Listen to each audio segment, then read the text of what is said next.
Valérie, donc la créatrice de Gare à vous et des techniques.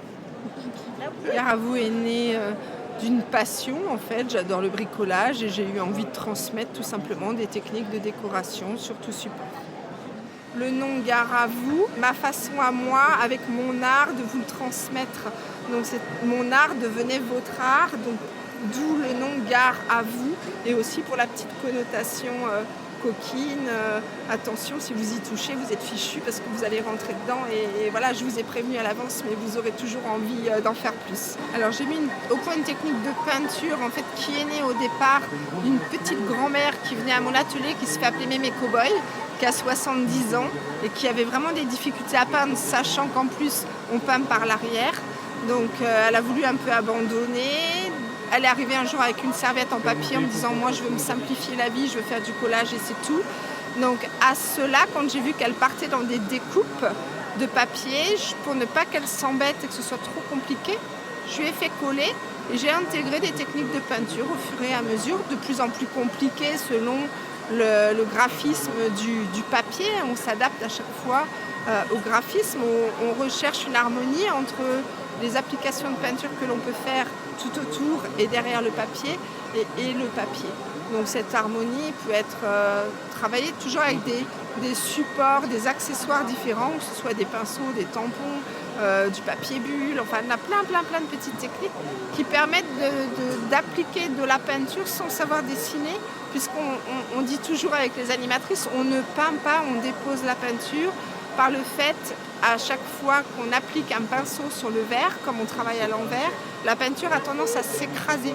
Alors que là, du coup, on vient simplement effleurer notre support avec notre pinceau. On pourrait utiliser un couteau d'artiste peintre, mais on n'aurait peut-être pas le même effet parce que les poils du pinceau, en fait, nous servent uniquement d'accessoires, de réservoirs de peinture. Ils ne sont pas là pour peindre, ils sont là juste pour nous faire un réservoir de peinture pour qu'après, on ait suffisamment de matière à appliquer sur le support pour que tous les effets se fassent tout seuls sans se dire je veux tel rendu à tel endroit. C'est vraiment la façon dont on travaille le gestuel et les outils qui nous donnent le résultat sur le verre. Donc, effectivement, je transmets les techniques au travers des ateliers. L'évolution entre 2003, le début de Gare à vous, et maintenant, c'est essentiellement suite à la demande de la clientèle. J'ai écouté les demandes et les difficultés qu'ont rencontrées des clients pour appréhender certaines techniques et certaines matières. Et j'ai eu envie toujours d'aller plus loin et de leur permettre de dépasser cette petite montagne qui s'était faite pour pouvoir obtenir le résultat désiré, qui leur fasse plaisir. Et comme moi je ne suis pas toujours partout, je me déplace en France et en Europe, mais du coup comme je ne peux pas être là tout le temps présente, on a eu l'idée aussi au travers de clientes qui me fidélisent, qui fidélisent les techniques, de monter un petit réseau d'animatrices, animateurs.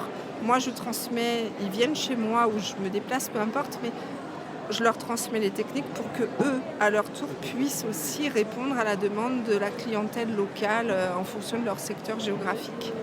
Ça change aussi le comportement de la personne vis-à-vis d'elle-même, ça lui donne confiance en elle, ça lui permet de se valoriser. Pour quelqu'un qui n'avait pas confiance du tout, permet de jouer avec de la couleur, avec de la matière. Comme je l'expliquais, les personnes qui ne savent pas dessiner souvent ne peignent pas, puisque peinture égale dessin. À part faire de l'abstrait, mais tout le monde n'aime pas forcément l'abstrait.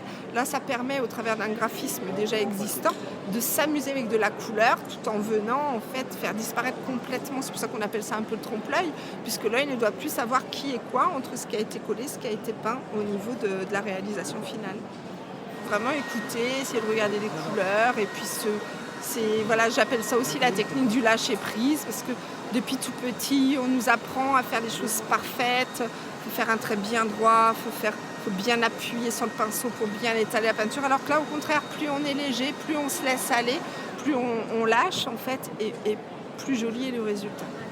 Donc sans pression, et c'est ce qui permet vraiment aussi à cette technique, et ça j'ai découvert au fur et à mesure, d'avoir un côté thérapeutique parce que les gens rentrent complètement du coup dans l'univers et oublient tout le reste et au résultat ils ont quelque chose de très sympa sans même pouvoir penser qu'ils peuvent y arriver. J'ai voulu, en fait je me suis rendu compte que dans le commerce les peintures pour le verre étaient liquides et transparentes. Pour donner cet effet j'ai vraiment voulu, alors j'ai travaillé d'abord avec différents types de peintures et quand il y a vraiment eu un engouement par rapport aux techniques, j'ai voulu une peinture qui aille sur tout support parce qu'on travaille ici, je suis connue surtout pour le verre, mais on travaille aussi bien du bois, du plastique, du métal, de la terre cuite, tout type de support. Donc je voulais, face à ma clientèle, ne pas m'embêter à leur dire à chaque fois acheter tel produit, c'est qu'avec une même matière, une même peinture, on puisse vraiment s'amuser. Les peintures, après, chacun se les approprie avec des techniques différentes. Il y en a qui rajoutent de la feuille d'or, il y en a qui vraiment font plein de choses avec. Après, c'est effectivement la créativité, l'imagination, la confiance en soi pour aller toujours plus loin. Donc on travaille avec les enfants, on travaille avec des personnes âgées, on travaille avec des personnes à mobilité réduite, des personnes handicapées, enfin voilà, mentales, physiques. On adapte les techniques, les outils pour que ce soit agréable pour tout le monde. Il y a beaucoup d'ergothérapeutes ou de personnes de services de cénologie ou d'autres endroits qui viennent apprendre les techniques. Et récemment, justement, pour répondre à leurs demandes, j'ai reçu une habilitation dans le cadre de la formation professionnelle pour pouvoir former toutes ces personnes et m'adapter à leurs besoins pour qu'eux puissent le transmettre après dans leur milieu professionnel. Pour mettre des nouvelles techniques à leur corde en fait et qu'eux s'approprient aussi et puis adapter en fonction de la clientèle, de la population qu'ils peuvent rencontrer et toujours dans cette idée de vider la tête, de valoriser, de montrer que même sans moyens, on peut réussir à faire quelque chose de très sympa et s'amuser et obtenir voilà, quelque chose de gratifiant avec toujours le regard des autres parce que voilà, il faut toujours montrer aux autres ce qu'on sait faire, mais déjà avant tout pour soi. Le savoir-faire apporte toujours de nouvelles idées, des nouvelles envies, des nouveaux produits et c'est comme ça qu'on évolue. Donc quelqu'un qui à la maison se donne simplement la chance de toucher à de la peinture et se fait confiance, petit à petit va voir qu'en fait l'interaction d'une matière et d'un outil peut apporter quelque chose donc, sans le vouloir, dont il n'aurait jamais pensé. Et du coup, le fait d'observer, de voir ce qu'on peut faire de façon toute simple et toute bête, encourage et donne toujours cette envie d'aller plus loin, de chercher des petits outils, des petites choses. Et les personnes souvent arrivent après et me montrent ce qu'elles font et avec des idées vraiment très très chouettes et des choses qui à l'origine, des outils qui n'étaient pas du tout comme des tamis, des choses qui n'étaient pas du tout prévues pour et qui permettent justement d'avoir des effets incroyables. Quand après on a le temps de venir même en atelier en Provence, puisque maintenant je fais aussi des ateliers à la maison à des dates bien particulières, on peut faire ou plusieurs assiettes sur une journée, 2 jours, 3 jours, une semaine, ou venir travailler sur un projet bien défini sur toute une semaine et on repart avec son projet fini où on aura appris plein de techniques différentes, pas que la peinture sur verre, mais des techniques associées avec de la pâte de structure, sur des châssis, sur plein d'autres choses. Sur le site, on a plusieurs possibilités, ou acheter un kit. Un kit, donc il y a des kits à thème. Dans le kit, il y a à chaque fois le support, il y a tout pour réaliser sa première assiette ou une assiette de ce modèle-là avec toutes les couleurs, les vernis, le craqueleur et la fiche technique pour pouvoir le faire. Donc c'est une fiche technique générale du niveau 1 avec un modèle à thème qui nous fait plaisir.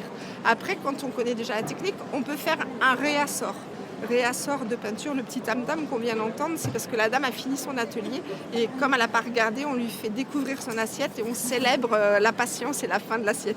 On est créateur des techniques et des produits où on a vraiment tout de A à Z au niveau de l'application des produits pour vous simplifier la vie, pour que vous soyez sûr de réussir vos créations. Donc on peut commander effectivement, dès qu'on commande des produits ou un kit, on a la fiche technique.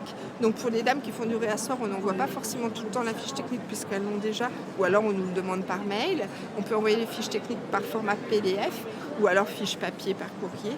Et on a aussi les vidéos pour pouvoir justement progresser dans les techniques. Comme on a déjà les produits à la maison, on s'entraîne niveau 1, on regarde bien les vidéos, on peut se les repasser plusieurs fois, on s'entraîne après niveau 2 et ainsi de suite. Si on n'a pas la possibilité d'avoir un atelier à côté de chez nous, un animateur, on peut quand même évoluer au travers du site internet. on a mis en place des vidéos pour essayer d'apprendre les techniques de base, parce qu'il y a des techniques de difficulté différentes par rapport à la peinture. Donc toutes ces petites vidéos sont là pour apprendre des cas de figure et des niveaux de difficulté différents. Du coup, on s'est dit, on ne fournit les vidéos que de façon payante, avec un abonnement ou alors un achat sur le site, ou alors après au travers des ateliers, au travers du réseau d'animateurs, animatrices. Et donc on va essayer de développer de plus en plus ces vidéos pour répondre à la demande et que les gens comprennent bien que dans chaque vidéo, ils ont vraiment quelque chose à apprendre. C'est pas, ça reste vraiment technique. Mon conseil, ça va vraiment être de se faire confiance, de ne pas partir sur des idées ou des étiquettes qu'on a pu nous coller depuis tout petit. Tu sais pas dessiner, tu sais pas peindre, t'es pas manuel, j'ai 2 mains gauches. Il faut oublier tout ça. Si vraiment on est attiré par la peinture, ne pas se frustrer et vraiment essayer de se laisser aller avec ça et puis de vraiment se faire plaisir. On se laisse porter. C'est toujours une belle surprise et le résultat est toujours beau.